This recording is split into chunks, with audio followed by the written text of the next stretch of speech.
Mana Krishna Padaravindayo.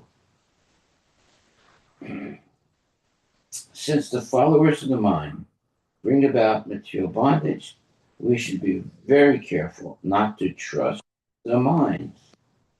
Haribol. Text number 6. Text number 6. Lord Rishabhadeva was the head of all kings and emperors within this universe, but assuming the dress and language of an avaduta. An avaduta is someone who seems to be crazy, but is actually a pure devotee. But assuming the dress and language of an avaduta, he acted as if dull and materially bound. Consequently, no one could observe his divine opulence. He adopted this behavior just to teach yogis how to give up the body. Nonetheless, he maintained his original position as a plenary expansion of Lord Vishnu or Krishna. Remaining always in that state, he gave up his pastimes as Lord Rishabhadeva within the material world. If following in the footsteps of Lord Rishabhadeva, one can give up his subtle body, there is no chance that one will accept a material body again. Interesting. Let me read that again. Lord Rishabhadeva was the head of all kings and emperors within this universe. But, assuming the dress and language of an avaduta, he acted as if dull and materially bound. Consequently, no one could observe his divine opulence. He adopted this behavior just to teach yogis how to give up the body. Nonetheless, he maintained his original position as a plenary expansion of Lord Vasudeva Krishna. Remaining always in that state, he gave up his pastimes as Lord Rishabhadeva within the material world. If following in the footsteps of Lord Rishabhadeva, one can give up his subtle body, there is no chance that one will accept a material body again. Purport by Srila Prabhupada. As Lord Krishna says in Bhagavad Gita 4.9, Janma Karma Chame Divyam, Vam Yo Vetitatpata Jakvadeham Narjanma, Naiti Mameti Sarjuna. One who knows the transcendental nature of my appearance and activity does not, upon leaving the body, take his birth again in this material world, but attains my eternal abode, O Arjuna. This is possible simply by keeping oneself an eternal servant of the Supreme Lord. One must understand his constitutional position and the constitutional position of the Supreme Lord as well. Both have the same spiritual identity, meaning they're both spiritual. They are both devotees of the Lord. Maintaining oneself as a servant of the Supreme Lord, one should avoid rebirth in this material world. If one keeps himself spiritually fit and thinks of himself as an eternal servant of the Supreme Lord, he will be successful at the time he has to give up the material body. Haribol. Text number 7. Actually, Rishabhadeva had no material body, but due to Yogamaya, he considered his body material, and therefore, because he played like an ordinary human being, he gave up the mentality of identifying with it. Following this principle, he began to wander all over the world, While traveling, he came to the province of Karnataka in South India and passed through Konka, Venka, and Kutaka. He had no plan to travel this way, but he arrived near Kutakachala and entered a forest there. He placed stones within his mouth and began to wander through the forest, naked and with his hair disheveled like a madman. Well, with he was naked and his hair was disheveled, and he placed stones in his mouth. That is real tapasya. Now, why would he do that? Let's find out here.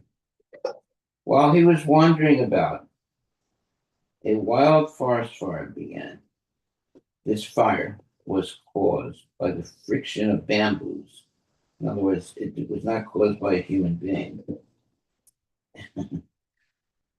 which were being blown by the wind.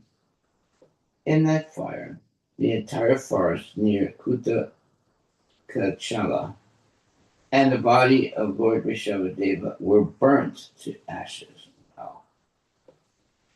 Purport by Srila Prabhupada. Such a forest fire can burn the external bodies of animals, but the Lord Rishabhadeva was not burned. Uh-huh. Although he apparently seemed so. Lord Rishabhadeva is the super soul of all living entities within the forest, and his soul is never burned by fire. As stated in Bhagavad Gita, Adayo Yam, the soul is never burned by fire. Due to Lord Rishabhadeva's presence, all the animals in the forest were also liberated from material engagement. That's the mercy of a pure devotee. Text 9. Sukadeva Goswami continued speaking to Maharaj Parikshit. My dear king,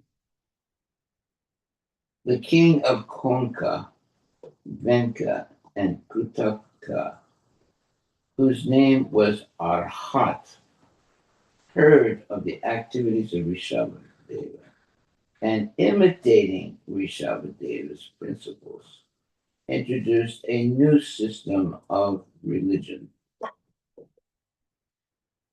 Taking advantage of Kali Yuga, the age of sinful activity, King Arhat, being bewildered, gave up the Vedic principles, which are free from risk. And I like that, free from risk, and concocted a new system of religion. That, of course, is complete nonsense, opposed to the Vedas. What that was the beginning of the Jain Dharma. Many other so-called religions follow this atheistic system. Okay, so much for the Jains. They don't know what their real, let's say, uh, their real history. This is the real history of the Jains. And this taking advantage of Kali Yuga, the age of sinful activity, King Arhat, being bewildered, gave up the Vedic principles, which are free from risk, and concocted a new system of religion opposed to the Devas. That was the beginning of the Jain Dharma. Many other so-called religions followed this atheistic system. Well, the Jains are not going to be happy to hear this today. Jains are actually, I mean, they're nice people. They're not mean. They're supposed to fast a lot. But I mean, it's up to the point. It's up to the extreme point where they may even die from fasting so much. But the mass of Jains don't really engage in such severe tapasya. But they have a few of them that do. Uh, but in general, my experience with Jain people, they're actually very nice people. And they don't eat meat, and they're very careful about their diet, and they are very careful about not killing any living entities, including bugs and so forth. Uh, but their philosophy is atheistic, unfortunately. Well, when we say their philosophy is atheistic, it means that they don't really believe in the incarnation of the Supreme Personality of Godhead. Purport by Srila Prabhupada. When Lord Shri Krishna was present on this planet, a person named Pondaraka imitated the four-handed Narayana and declared himself the Supreme Personality of Godhead. He desired to compete with Krishna. Similarly, during the time of Lord Rishabhadeva, the king of Konka and Venka acted like a Paramahansa and imitated Lord Rishabhadeva. He introduced a system of religion and took advantage of the fallen condition of the people in this age of Kali. It is said in Vedic literatures that people in this age will be more inclined to accept anyone as the Supreme Lord and accept any religious system opposed to Vedic principles. The people in this age are described as Manda, Sumanda Matayo. Generally, they have no spiritual culture, and therefore they are fallen. Due to this, they will accept any religious system. Due to their misfortune, they forget the Vedic principles. Following non-Vedic principles in this age, they think themselves the Supreme Lord and thus spread the cult of atheism all over the world. Well, that is the genesis of the Jains. King Arhat, he gave up the Vedic age he gave up the Vedic principles, which are free from risk, and concocted a new system of religion opposed to the Vedas. That was the beginning of the Jain Dharma. Many other so-called religions followed this atheistic system. Yeah, there are. I can't say there's a huge number of Jains, but there are Jains in Seattle. But they're very nice people, and they'll come to the temple also.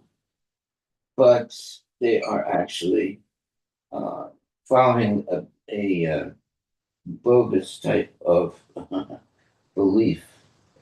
And let's see what Prabhupada says about it. People who are lowest among men and bewildered by the illusory energy of the Supreme Lord will give up the original Varnashram Dharma and its rules and regulations. They will abandon bathing 3 times daily and worshiping the Lord, abandoning cleanliness and neglecting the Supreme Lord. They will accept nonsensical principles, not regularly bathing or washing their mouths regularly. They will always remain unclean and they will pluck out their hairs. Following a concocted religion, they will flourish. Wow. During this age of Kali, They will flourish. they will flourish, yeah. During this age of Kali, people are more inclined to irreligious systems. Consequently, these people will naturally deride Vedic authority. The followers of Vedic authority, the Brahmanas, the Supreme Personality Godhead, and the devotees. Consequently, these people will naturally deride, in other words, criticize Vedic authority, the followers of Vedic authority, the Brahmanas, the spiritual, the Supreme of the Spirit, Personality of Godhead, and the devotees. Well, I've had a lot of experience with Jains. The ones that I've associated with are actually very nice people, and they don't they don't really accept Krishna as the Supreme Personality of Godhead, but uh, they uh, they don't even follow their own rules. I mean, if you're going to be a Jain, you have to almost die from starvation because they believe in severe, tapasya and They don't eat anything that grows in the ground. ground. Yeah. But most of the Jains will only do like 10 days of fasting. And the rest of the time, they're just like everybody else. But the real heavy duty Jains, they will fast almost to death. They're very strict about that. But there are very few of them that actually do it. Most Jains will just do, maybe 10 days of fasting. And even that, most of them don't do. But they'll try and do at least 10 days of fasting. No water, no eat. But the really heavy duty Jains, they will fast almost to the point of death. But there are very few that will do that. But in general, the Jains are nice people. I mean, they don't eat meat. They don't, they're not supposed to do anything but fast. Yeah, so apparently, according to Jainism, Sri Krishna is not regarded as a deity or incarnation of God, Yeah. as is in the Hinduism. Instead, he is recognized as one of the 63 Shalaka Purushas, or illustrious individuals. So he's like a great personality, a type of heroic figure, and identified. In fact, Krishna is identified as a ninth Vasudeva in the current time cycle. So while Jainism acknowledges his historical presence and role in Mahabharata, it doesn't ascribe to him the divine status or miraculous feats found in the Hindu scriptures. Yeah. They are Mayavadis. Okay. Purport. Presently, the hippies in the Western countries fit this description. They are irresponsible and unregulated. They do not bathe, and they deride standard Vedic knowledge. Standard Vedic knowledge. They concoct new lifestyles and religions. There are many hippie groups at the present moment, but they all originated from King Arhat, who imitated the activities of Lord Rishabhadeva, who was situated on the Paramahansa stage. King Arhat did not care for the fact that although Lord Rishabhadeva acted like a madman, his stool and urine were nonetheless aromatic. Means that his stool and urine did not smell bad. They smelled like roses, which some kind of enticing smell. And So much so that they nicely scented the countryside for miles around. Wow.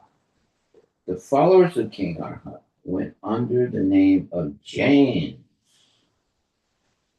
and they were later followed by many others, particularly by the hippies, who are more or less offshoots of Mayavada philosophy, because they think themselves the supreme personality of God. Such people do not respect the real followers of Vedic principles, the ideal Brahmanas, nor do they have respect for the supreme personality of Godhead, the supreme Brahman. Due to the influence of this age of Kali, they are apt to concoct false religious systems. Well, there are I know many Jains. They'll come to the temple. They're very nice people, uh, but their religion is basically fasting, and at the most of the Jains will fast 10 days. Complete fast, no water, no eat. Uh, but the number that actually do that is getting lower and lower. Uh, and then the real heavy duty Jains, they'll fast almost to death. It's really, surprising. Uh, and but in general, they're good people in the sense that they don't eat meat and they are pretty friendly to devotees. That's been my experience, and they're not, let's say, uh, inimical. They, they like they'll come to the temple also. Uh, so does it say anything else about chains? Jain culture is deeply rooted in the principles of non-violence, truthfulness, non-stealing, non-attachment, and celibacy. Jains believe in the cycle of rebirth and strive for moksha, liberation from this cycle through spiritual development. They do not believe in the creator God, but revere Tirthankaras, enlightened. They have a concept of Tirthankaras, which is enlightened beings who have attained liberation and serve as role models. Yeah. Yeah, so they have these key aspects of Jain culture. One is ahimsa, non-violence. This is the central tenet of Jainism, extending to all living beings, including plants, animals. Jains practice vegetarianism, and some, especially the monks and nuns, adhere to the strict dietary restrictions to minimize harm to all forms of life. Yeah, they won't eat like potatoes because it grows in the ground, Mhm. and the real strict ones always have a mask over their mouth, and they fast a lot. Fasting is like their main thing. Uh, they don't like when they walk, they won't move their arms too much because they think that if they move their arms a lot, they might kill some flies or something. So they also believe in this pluralism, means anekantavada. Jain philosophy acknowledges multiple perspectives and viewpoints, emphasizing tolerance and understanding. Yeah, I mean they're good people in the sense, mundane, but good people. They don't eat meat, and they try and avoid, sinful activities. My experience with James has always been very good. They'll come to the temple, and even it might even chant Hare Krishna. Of course, they're the fanatical Jains that won't come to the temple, but the Jains that I know were very nice people and very respectful of Krishna consciousness. Okay, so text number 11.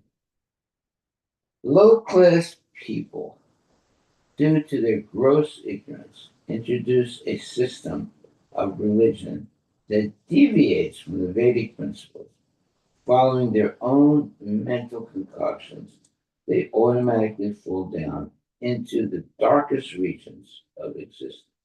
Purport.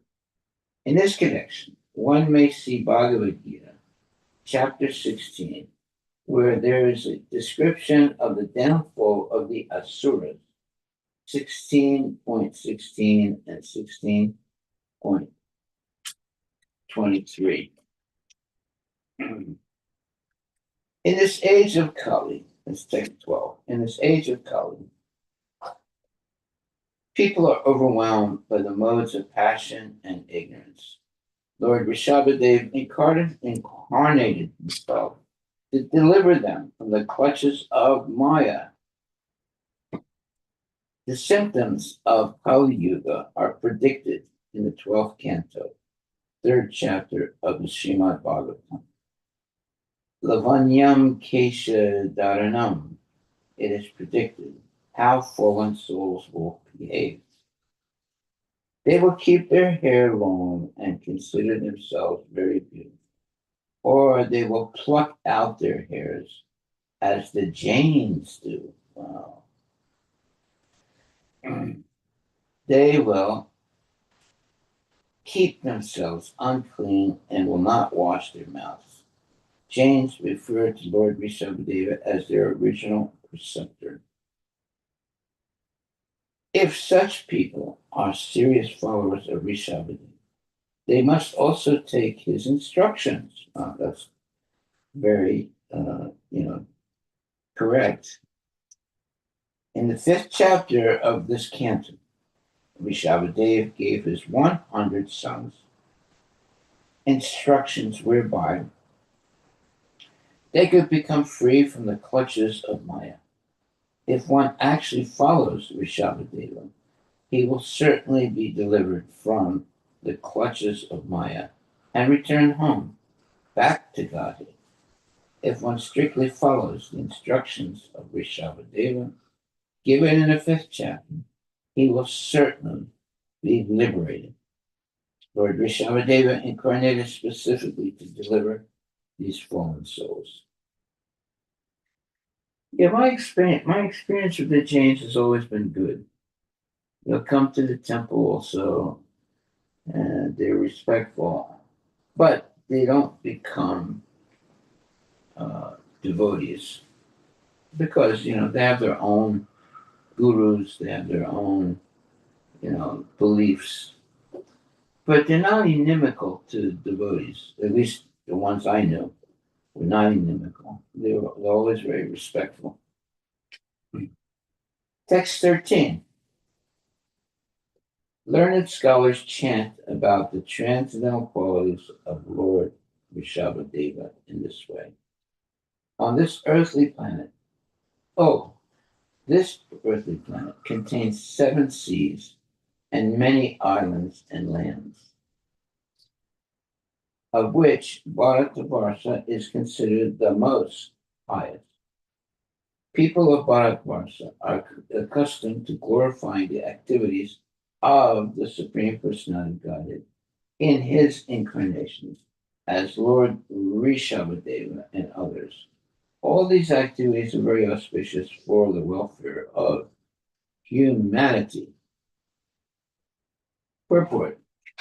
Sri Chaitanya Mahaprabhu said, Bharatavamite Haila Manushya Janma Yara Janma Sarataka Karikara Para Upakara.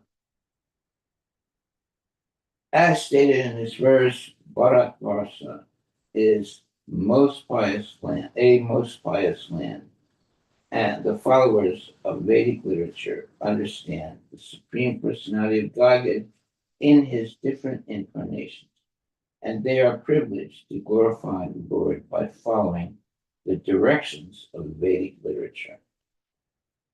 After realizing the glories of human life, such people should take up the mission to spread the importance of human life throughout the whole world. This is the mission of Sri Chaitanya Mahaprabhu. The word Adi Punyam indicates that there are certainly many other pious men throughout the world, but the people of Bharatvarsha are even more pious. Therefore, they are fit to spread Krishna consciousness throughout the world for the benefit of human society. Srila Madhvacharya also recognizes the land of Bharatvarsha. Vishesad Bharate Punyam. Throughout the world, there is no question of Bhagavat Bhakti or devotional service. But the people of Bharatvarsha can easily understand the devotional service of the Lord. Thus, every inhabitant of Bharatvarsha can perfect his life by discharging Bhagavat Bhakti and then preaching this cult throughout the world for the benefit of everyone. So here Prabhupada says, throughout the world, there's no question of Bhagavad Bhakti or devotional service, but the people of Bharatavarsha can easily understand the devotional service of the Lord.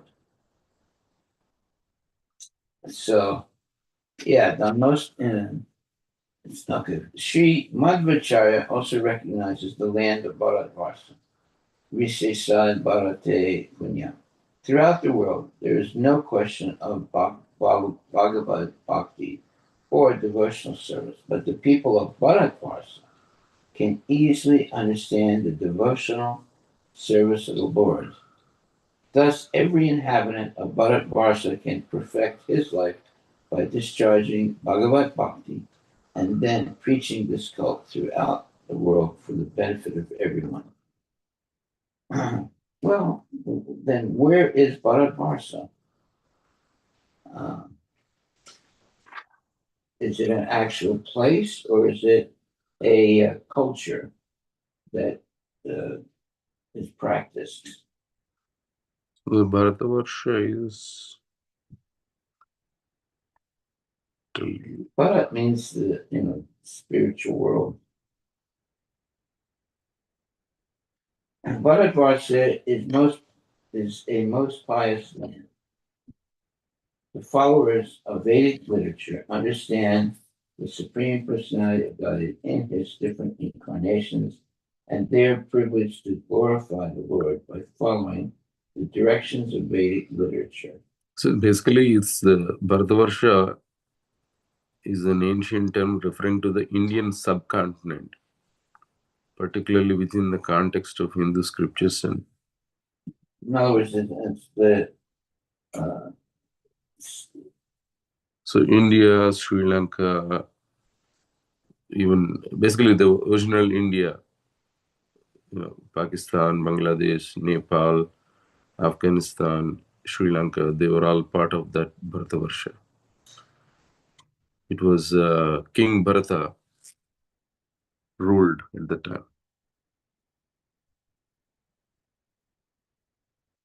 South India, where the principles of Krishna consciousness are being followed more than other places.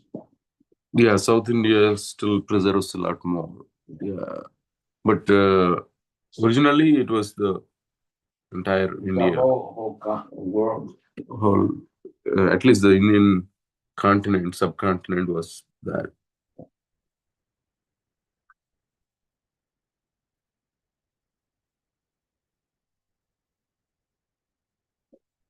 Okay, so text number 14. Oh, what shall I say of the dynasty of Priya, which is pure and very much celebrated? In that dynasty, the Supreme Person, the original personality of Godhead, descended as an incarnation and executed religious principles that could free one from the results of fruitive activity. Purport by Srila Prabhupada. There are many dynasties in Hindu society, wherein the Supreme Lord descends as an incarnation.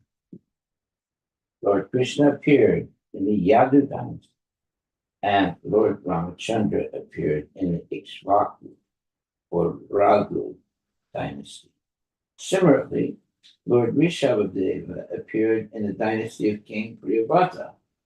All these dynasties are very famous, and of them, the dynasty of Priyavata is most famous.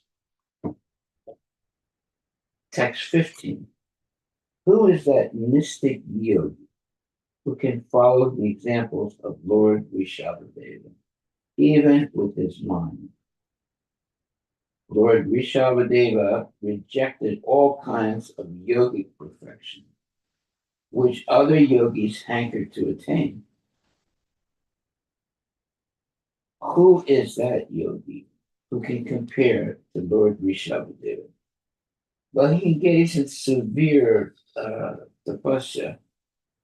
And that's why it says here that Lord Rishabhadeva rejected all kinds of yogic perfection. Yeah, he did not, uh, he would uh,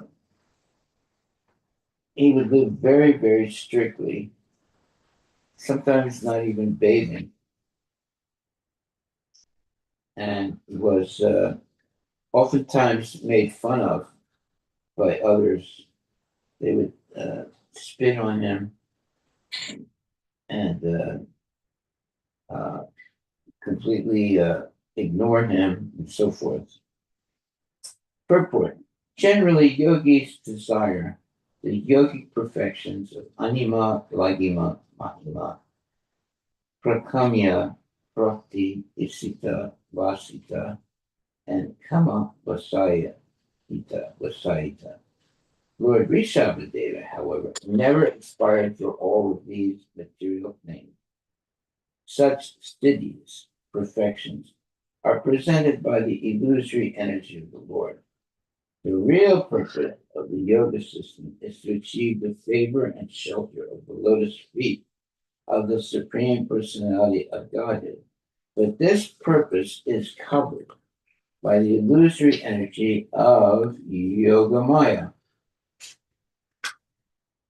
Okay. So-called yogis are therefore allured by the superficial material perfections of anima, lagima, prapti, and so on.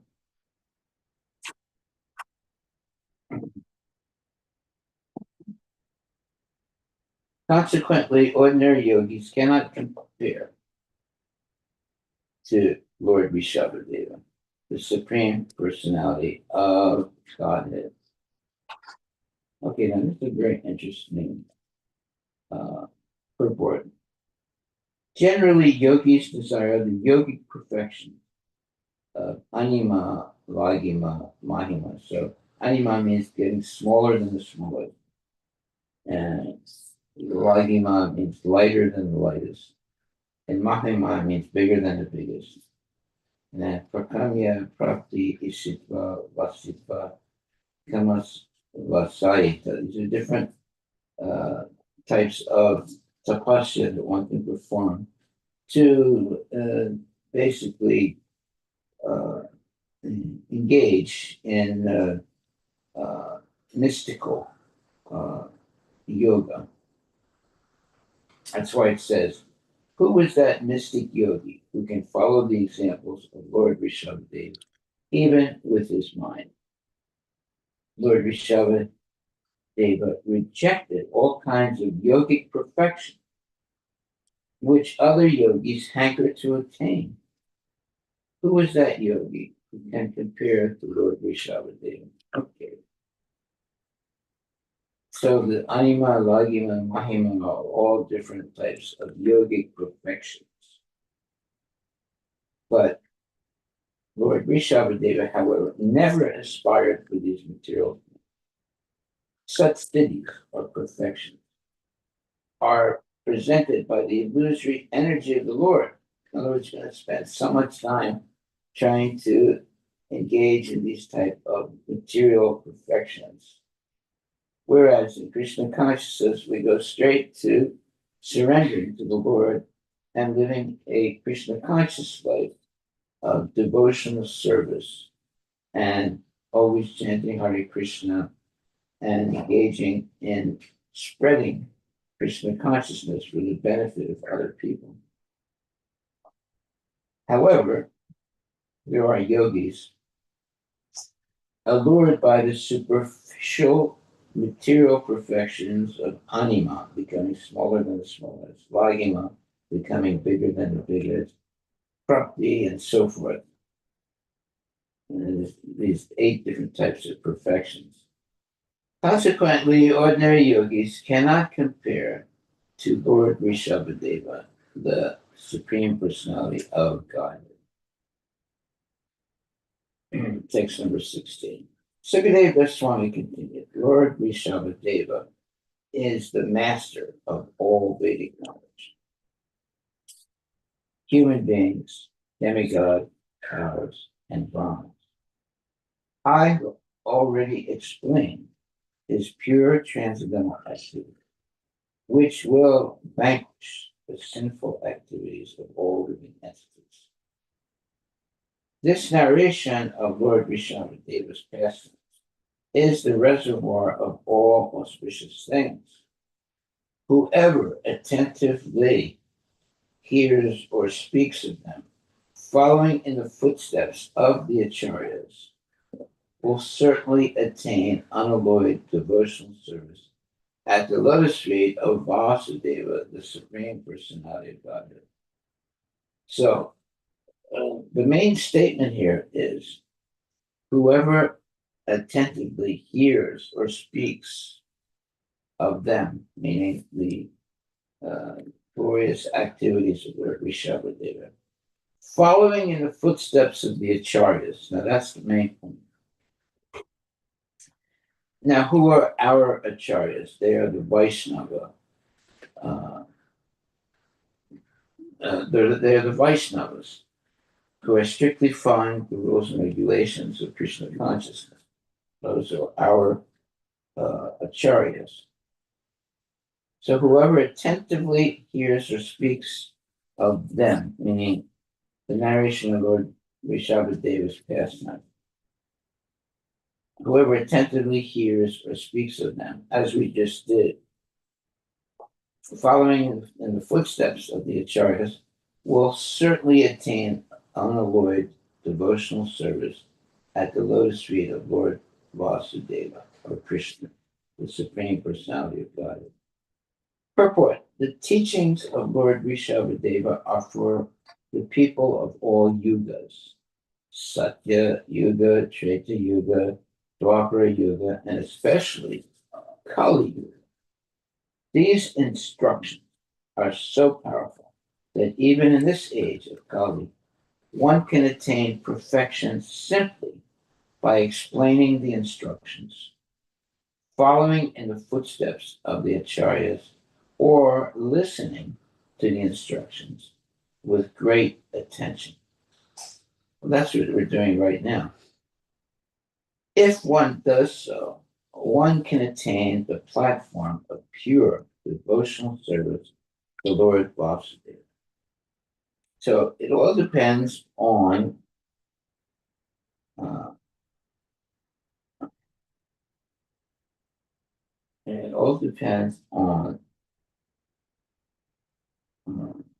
listening to the instructions with great attention. So that is what we learn in Krishna consciousness. We learn how to listen very attentively to lectures given by genuine devotees, and also following in the footsteps of the acharyas. It's very important.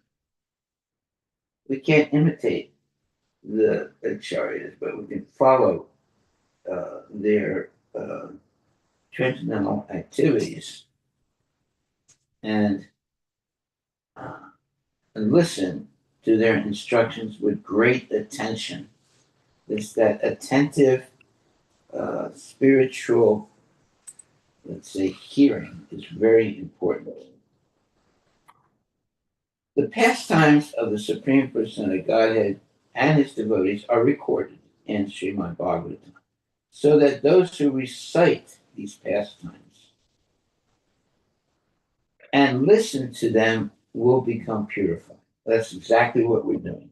Nityam Bhagavata Sevaya. As a matter of principle, devotees should read, speak, and hear Srimad Bhagavatam persistently, meaning all the time, 24 hours daily, if possible. Haribol. That is the recommendation of Sri Chaitanya Mahaprabhu. Kirtaniya Sada Hari. This is eternal chanting of the holy name. One should either chant the Hare Krishna Mahamantra and read Srimad Bhagavatam, and thereby try to understand the characteristics and instructions of the Supreme Lord, who appeared as Lord Rishabhadeva, Lord Kapila, and Lord Krishna.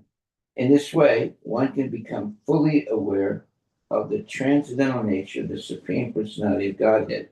As stated in Bhagavad Gita, one who knows the transcendental nature of the Lord's birth and activities attains liberation from material bondage and returns to Godhead.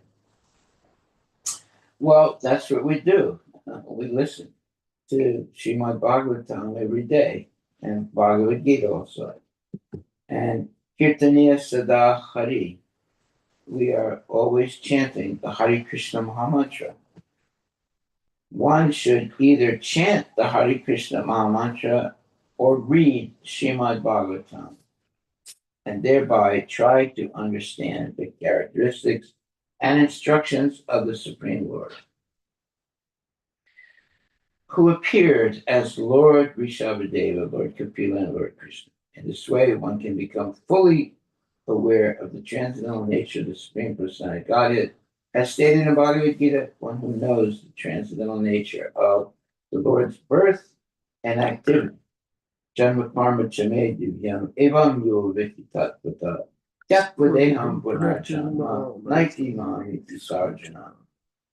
Yeah, Arjuna, you must understand everything about my appearance and activities. It's a very famous verse. So, as stated in Bhagavad Gita, one who knows the transcendental nature of the Lord's birth and activities attains liberation from material bondage and returns to Godhead.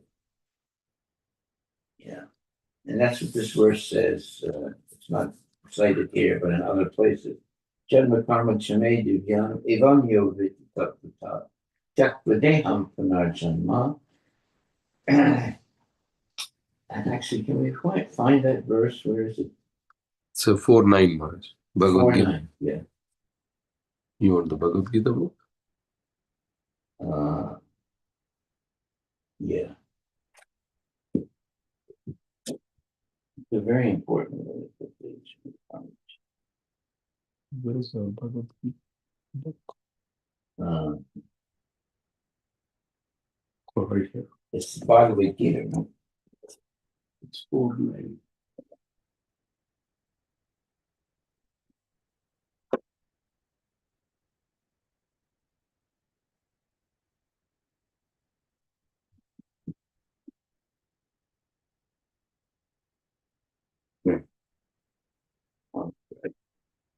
Janma karma chame divyam evam yo viti tattva tyakvadeham.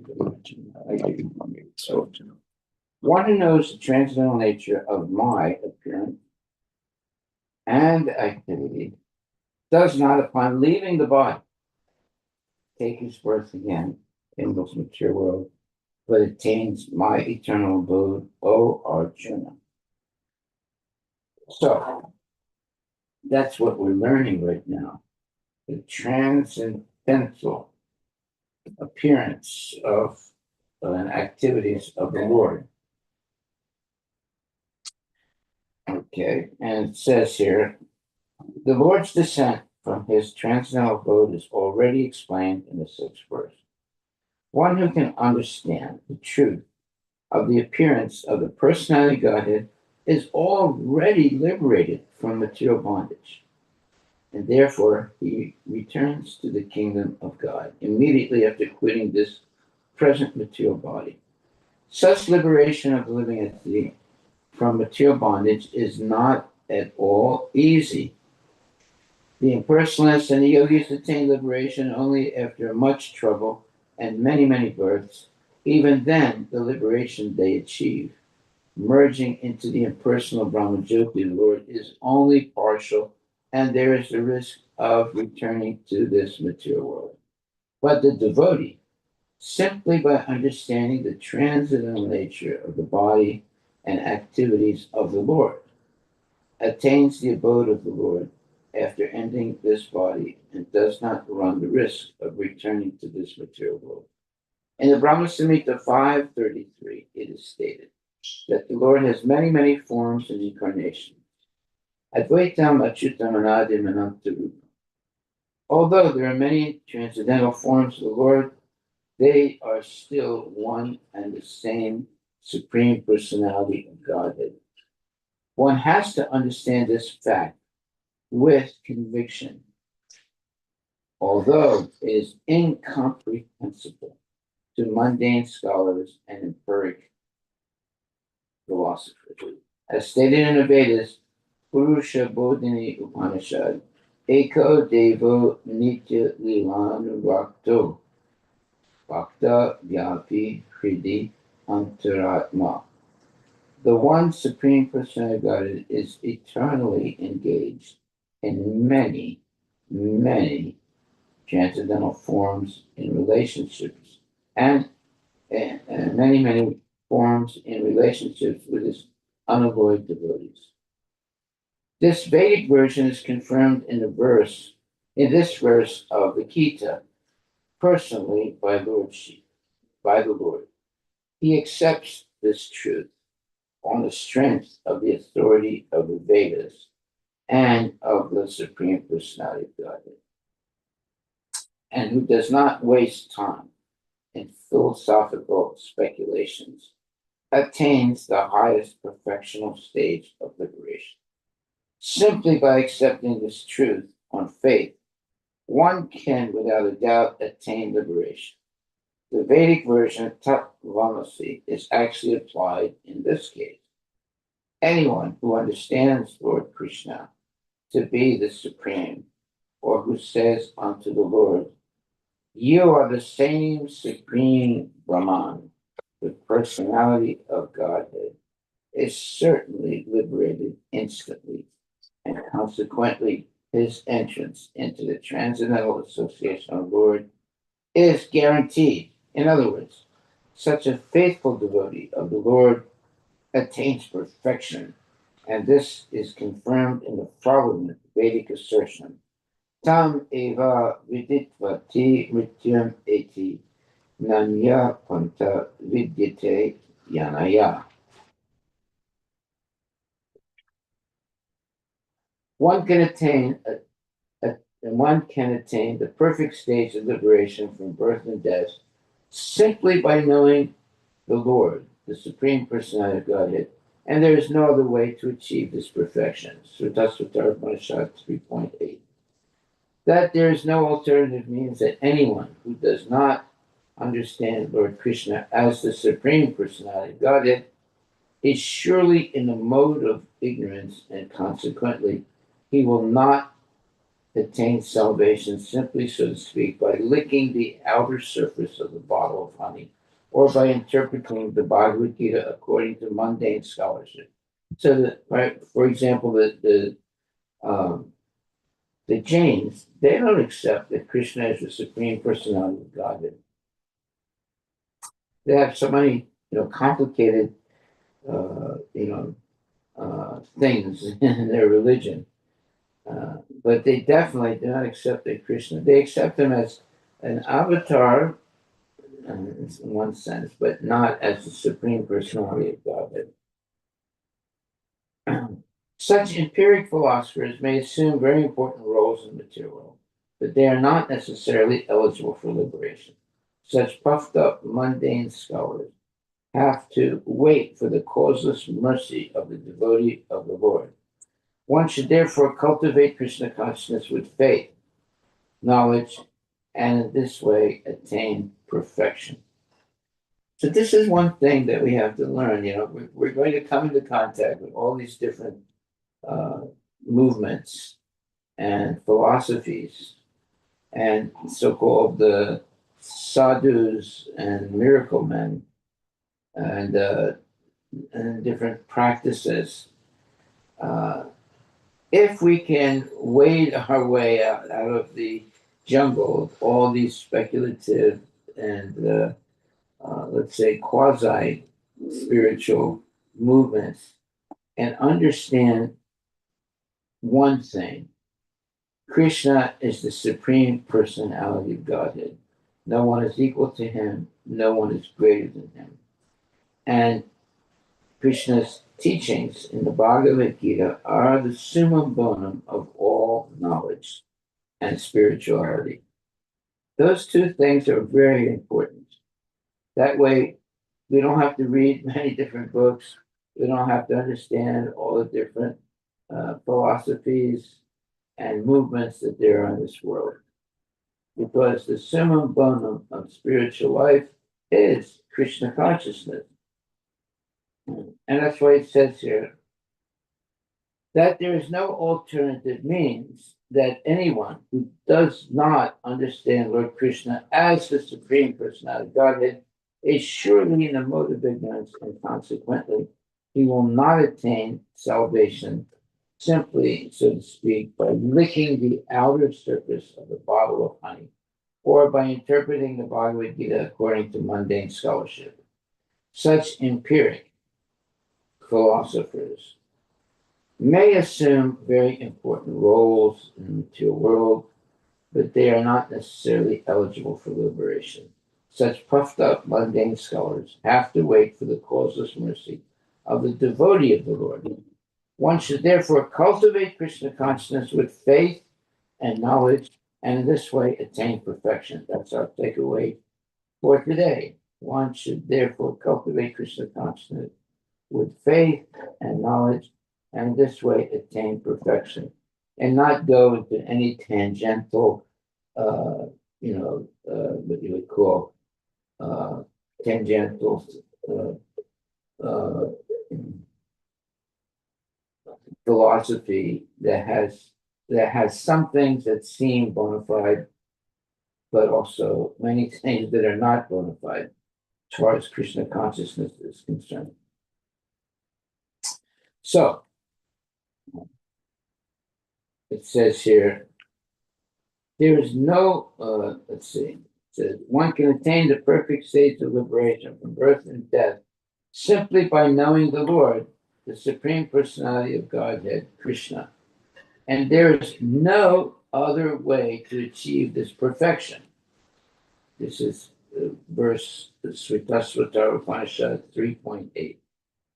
That there is no alternative means that anyone who does not understand Lord Krishna as the Supreme Personality of Godhead is surely in the mode of ignorance, and consequently he will not attain salvation simply, so to speak, by licking the outer surface of a bottle of honey, by interpreting Bhagavad Gita according to mundane scholarship.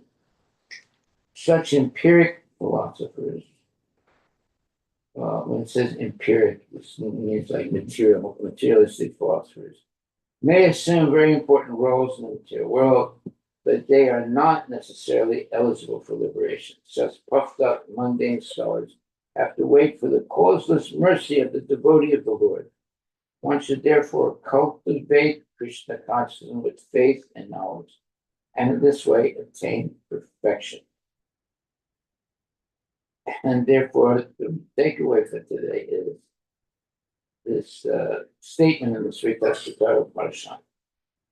One can attain a perfect stage of liberation from birth and death simply by knowing Krishna, the Supreme Personality of Godhead. and there is no other way to achieve this perfection. Svatara Upanishad 3.8. There it is, my dear devotees. That's our takeaway for today. That there is no alternative means that anyone who does not understand Krishna as a supreme personality of Godhead is surely in a mode of ignorance, and consequently he will not attain salvation simply, so to speak, by licking the outer surface of the Bhagavad, or by interpreting Bhagavad Gita according to mundane scholarship. Okay, so can we look at, let's see, Svatara Upanishad 3.8.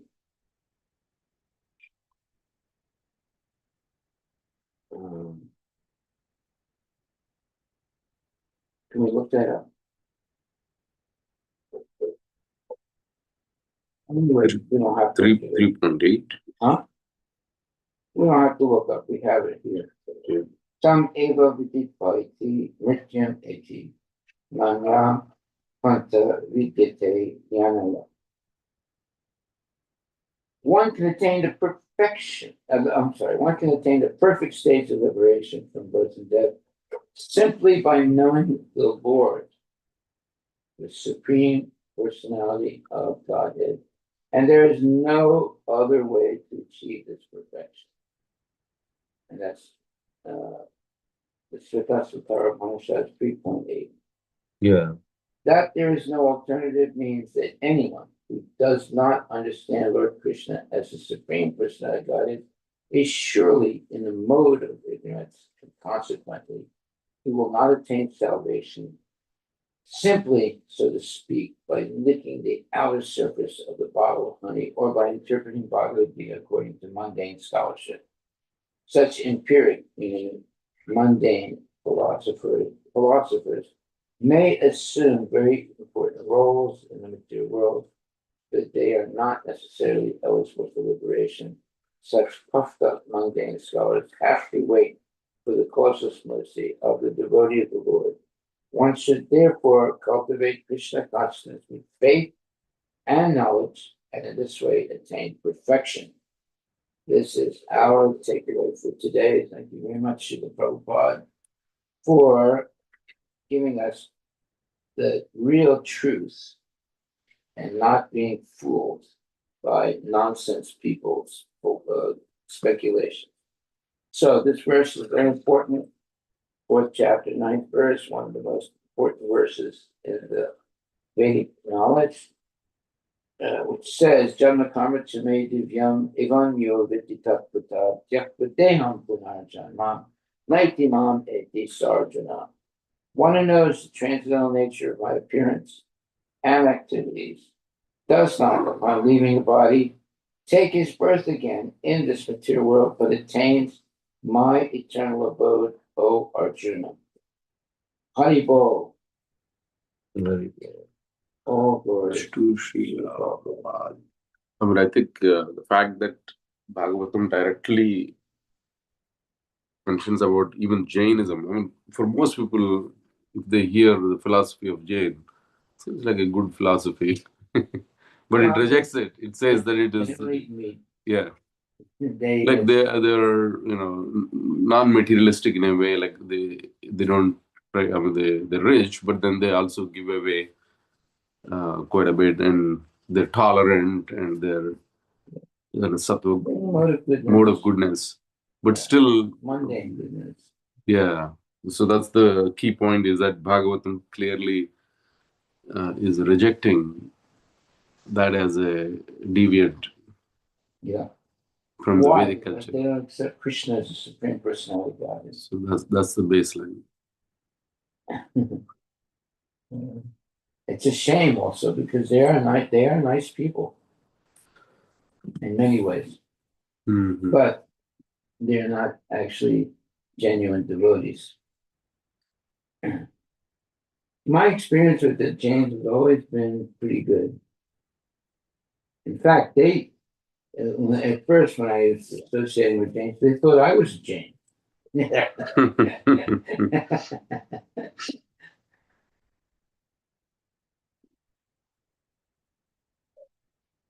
Yeah. I don't see them anymore. I don't know why. They stopped coming to the temple.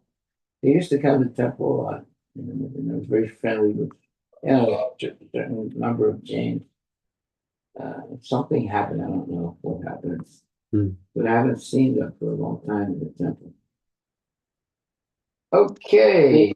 Uh, Yeah, go ahead. Go ahead. um, the only thing, the only advantage, I think, I mean, the Jain folks, like, it looks like, in the outside world, when you talk about like making dishes without like onion and garlic, they understand it easier when you say like, you know, can you make it Jain? Uh, Mhm. it's kind of funny that, like, if you say, can you make it Hindu, they will never, like, I mean, because a lot of Hindus kind of not vegetarian. Yeah, the Hindu So, meal. so Hindu the meal has more Spices. spices, not only spices, but at least not non-sattvic items. Yeah. Whereas Jain is purely sattvic. It's really boring food, though. You go on the airplane, you ask for a Jane meal, Yeah. and then you look at it and say, wait a minute, nothing here. But Jain people in general are very nice. They practice the mode of goodness. That doesn't mean, I mean, not all Jains are serious about their practice. Uh, I've seen that, I mean, the so-called Jains that I've seen, they're actually nice people, but when there's program uh, of like marriage or something, they'll drink wine, and they will, not all of them, but some of them, and they're engaged in, uh, you know, they engage in sex, although they should not, but outside of having kids and so forth. How do I know that? Because I associated with the Jains a lot at one time. And like I said, they used to think I was a Jain. Well, in one sense, I was, because I don't eat meat, and I have respect for people, and therefore they were coming to the temple. They don't come to the temple anymore. Maybe they realized you're no longer a Jain. Yeah, probably. I'm a hopeless guy. I haven't become a Jain. Haribol. All glories to Shiva.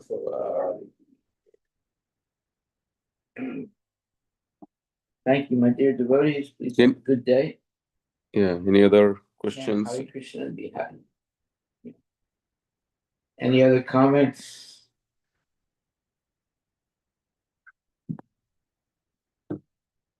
Hare Krishna Guru Maharaj, please accept my humble obeisances. I also, Haribol, I also read that Jainism, they reject the concept of the creator of God. Yeah. So that's another flaw, I believe. But they pay more attention to the individual soul and liberation. Correct. Yes, you're right. They have the what is it called? Tirthas. Tirthankaras. Yeah. Tirthankars. Yeah. Yeah.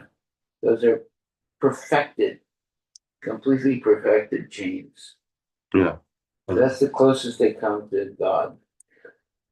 They don't really believe in God, but they believe in the the severe tapasya practicing games, which they call the Tirthankaras. tirthankars. Yeah, Even Krishna is considered as such. tirthan.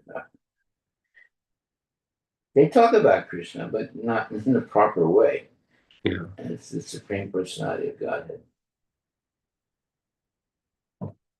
They have their own philosophy, which is basically a hodgepodge thing. I mean, it's Mayavad.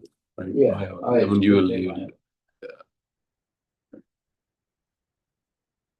And it's a shame because they're nice people.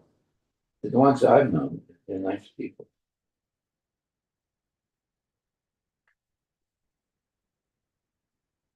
All right.